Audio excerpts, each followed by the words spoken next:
semantap-mantapnya kita merencanakan masa depan, tetaplah sisakan ruang di hati untuk ridho bahwa hari esok itu memang di luar kehendak kita. Kemudian kita isi ruang kosong itu dengan tawakal Allah. Ketika yang terjadi di luar perencanaan kita, maka kita harus yakin itu yang terbaik. Kalau kita mau menjadi orang yang nyaman dalam menjalani hidup ini, maka salah satu kenyamanan itu dimulai dari mengawali pagi. Kalau paginya baik, berikutnya insya Allah lebih baik. Kalau paginya sudah berantakan, maka jangan heran kalau di hari itu semua urusan kita ikut berantakan. Karenanya yang paling penting seorang muslim dan mukmin pegang dalam setiap hari yang beliau ada aktivitas di dalamnya adalah memegang waktu subuhnya. Karena ini start permulaan seorang hamba. Ingat, segimanapun sosok ayah dalam hidupnya, tetap dia adalah ayah kita, betul? Segimanapun keadaan ayah selama mendidik kita, bagaimanapun dia adalah orang yang pertama kali merindukan hadirnya seorang anak ke muka bumi. Ayah itu pintu surga yang paling tengah. Maka jangan sia-siakan, tetap berbakti kepadanya, tetap memuliakan dirinya, karena insya Allah kalau kita tidak punya bekal terbaik untuk menghadirkan kebaikan dalam hidup ini, setidaknya berbaktilah kepada orang tua kita. Kita bukan orang hebat, cuma kita rasa kita hebat. Tuan-tuan, mulut yang berselawat inilah mulut yang mengumpat orang lain. Mulut yang membaca Al-Quran inilah mulut yang sama mulut yang menghina orang lain.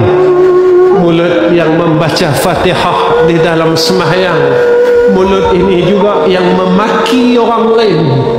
Mulut yang bertasbih inilah mulut yang sama mulut yang membuka aib orang lain. Kejahatan itu masih kita amalkan sehingga sekarang. Salah satu sebab banyaknya terjadi konflik rumah tangga di akhir ini karena antara suami dan istri saling mengumbar aib pasangannya kepada orang lain. Akhirnya apa? Menjadi peluru untuk orang lain merusak rumah tangga kita. Kenapa? Mereka udah tahu keburukan rumah tangga kita seperti apa. Ketika mereka akan merusak, mereka tahu lewat jalur mana saya merusak. Maka artinya ketika suami pakaian untuk istri, istri pakaian untuk suami, maka pakaian kan tentu saya cari yang pas. Saya cari yang pas, saya cari yang sesuai selera. Pakaian ini untuk menutup aurat saya, pakaian ini untuk menghiasi tubuh saya biar terlihat indah, pantas dan yang lainnya. Maka istri dan suami begitu. Dan salah satu poin terpenting, dia menutup aurat.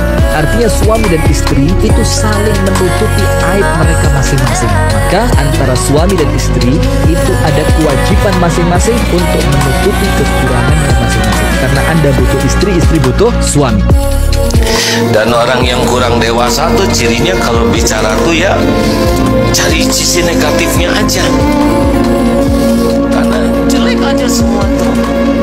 Ada orang yang kalau komentar tuh negatif aja, apapun gak ada bagusnya aja dunia ini. Kenapa begitu? Karena memang pikirannya negatif. Dalam hidup jangan sibuk mencari penilaian manusia, capek, lelah. Sering saya sampaikan, berharap kepada manusia itu adalah patah hati yang disengaja. Makin kita berharap kepada manusia, makin kecewa hati kita. Hendaklah bersandar berharap kepada Allah dan yakin yang paling tahu tentang kita hanya Allah. Jika engkau menjalani sesuatu yang kau anggap benar dan menurut Allah, dalam pandangan Allah juga benar, jalan saja. Manusia hanya pandai menilai orang lain, tapi tak pandai menilai diri sendiri.